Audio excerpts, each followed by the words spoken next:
We have been partners since the end of July of 2023. I feel like our souls were really drawn to one another at the place that we were in our life at the time that we met. The respect that we had for one another was huge, and that friendship just eventually grew into something really special, and you don't let that go, you know? The morning honestly went pretty quick. The excitement of what we were getting ready to show up and do, like that adrenaline that you have for like race day morning. I haven't done a race since high school, like a race where people come together and you're just running together. We just got up, we made coffee, we're just like light breakfast, gonna feel light. We've got our water, we've got our warm clothing on because it was so cold that morning. When something traumatic happens in people's lives, you don't know how you're gonna react. When he first collapsed, I heard his head hit the ground, so I just dropped to my knees and put his head in my lap. And then his body was just like shaking, so I thought he was having a seizure. In my head, without help, his body is convulsing, and I'm like, this is what a seizure looks like. I've seen someone had a seizure. But the shaking stopped. I felt him die in my arms. It wasn't long before we had people just on him. Once they started doing compressions, I felt like at that point, I'm like, okay, something else is going on. I really grasped the severity of it when they had to shock him before help came. I think that was really the only moment where I felt helpless. Not having any medical background tools at all in my belt was terrifying for me, and I just had to scream for someone to call 911 and hope that an ambulance could come. I felt like I was watching myself. I can't remember anyone's faces. It was like I blacked out almost, but I wasn't. I was there, I was calm, I was breathing fine. We were so lucky to have an anesthesiologist doctor and a cardiovascular nurse running right behind us, because that saved his life.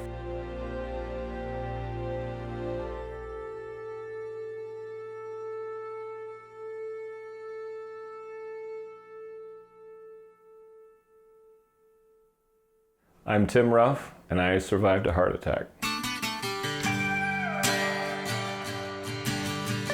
I felt amazing, actually, starting to run. When I got to Winter Avenue, I still remember turning that corner. Renee and I were just still having a good conversation. I had said to her, I feel something off, and it was just this kind of this numbness in my legs. And I think I still remember that moment too, because I was looking to the right, and I still remember just people on the side of the road just cheering, and then I went out. 2 days before, I was running by myself on the trail, and if I would have had that heart attack then, I wouldn't be here today. So that stat does come up in my mind a lot, how grateful I am of the people that were around. And I mean, every time I tell the story, I think it's the visual for me of Renee holding my head up off the ground. The morning after was probably the most impactful. To realize with my mom and dad in the hospital room, my sister there, just getting out of the hospital bed and looking outside at Grand Rapids and looking at the fall colors and realizing that all of that could have been gone. From that day forward, it was almost like a total do-over. I have a new lease on life. I have a new perspective of things. I get to propose, marry, have a child with Renee, the love of my life, and I get to do this with her. The day that he proposed to me, 2 weeks after the heart attack, we put up the Christmas tree. It was November, right before Thanksgiving. It was really cute, actually. I had my orange cat was napping on my lap, and he's like, I'm gonna need him to get up. And I was like, oh, okay. So like, he just said some sweet things and was like, I wanna marry you, and felt like the luckiest yes that I got to say because I almost didn't get to.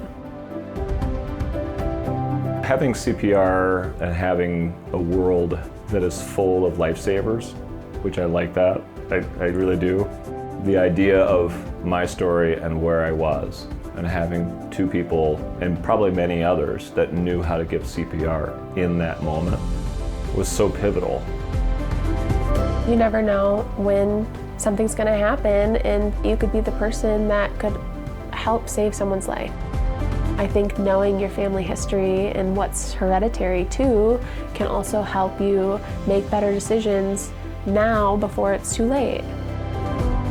With AHA just reaching out and saying, there's classes available, there's things available for all of these people to equip yourself almost in a way to become a lifesaver. I want to definitely get to that moment of where I feel like I can be a lifesaver for somebody else, because so many people saved my life. To have that perspective every day and to live your life that way, it can change your life.